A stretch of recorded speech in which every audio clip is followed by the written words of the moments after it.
Kromě jídla se tady prodává i třeba oblečení. Samozřejmě pěkný oblečení. Počkej. Vepřové maso.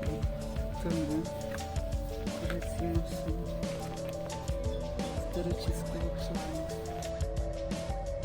Ano.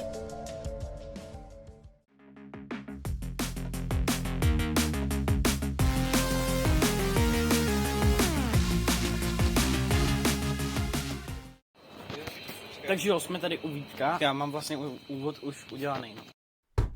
Nemám. Tak jo, hnedka první věc, když semka vejdem, tak jsou tady ty skřínky, kde vlastně není nic tak moc zajímavého, možná ty svíčky. Ale pak je tady třeba takovýhle bonbonky, že jo, ale třeba nanuky, že jo. Pak půjdeme takhle. Kromě jídla se tady prodává i třeba oblečení. Samozřejmě pěkný oblečení. Třeba i nějaký kuchyňský věci. Jo. Víte, co to kurva je. Nějaký sladký, nějaký ovoce, zelenina, čokoládky, jo. Tam je šunka. Tady je nějaký pití. Tady pak je ještě nějaký pivo, něco, no a to je tak všechno.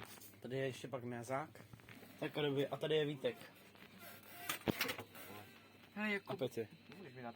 běž tam ještě natočit koník. Počkej. Vepřové maso. To ne. Kuřecí maso. Staročeské vepřové maso. Ciponský. To je hovězí maso. Tak to bude tam. To bude někde tady. Normálně lidi, tady kámoš nás vietnamský, tady normálně skrývá lidi. Normálně děti rozlobí. Takže pokud nám nedáte like ani odběr, tam vás chová. Vidíte, nedali jste like ani odběr, takže si pro nás jako jde, ale taky byste hlavně měli dát follow na mém novém Instagramu na Velis38 nebo nějak tak. Ale dejte odběr.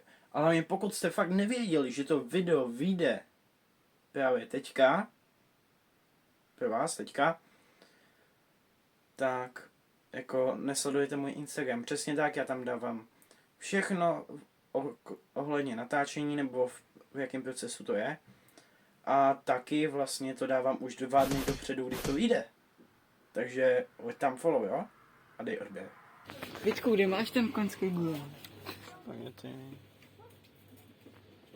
A když už máš jasno v tuhle dobu, Ano. tak to jsi dobrý teda. Hoši, Ale on je dobrý jako. Konířský jak díl. 60 kon, to je 45. Měli jste to tady za 60, já jsem kupoval velkou pixelu toho. No tak je to velký, to jsi očekával. Ne, teďka ne. No tak můžu dejít. A mě jsem říkal, že to s váma nebudu natáčet. Budeš. Nebudu. Budeš. Budeš. 5 minutes later. Nebudu. Budeš. Nebudu. Hej, jako jo. To nenatáče, jo? Příští není Aha. Co v tom je, Vítku? dobrý. Prosím, bereš. 90, to si koupím asi šokoládku. Já si koupím, Vítku, já tady nekradu. Teďka je možný, že to praskne? To bedne? Už se snaží? My už tady budeme asi jenom odpočívat, jo? A my se s váma loučíme. Tak čus, čau.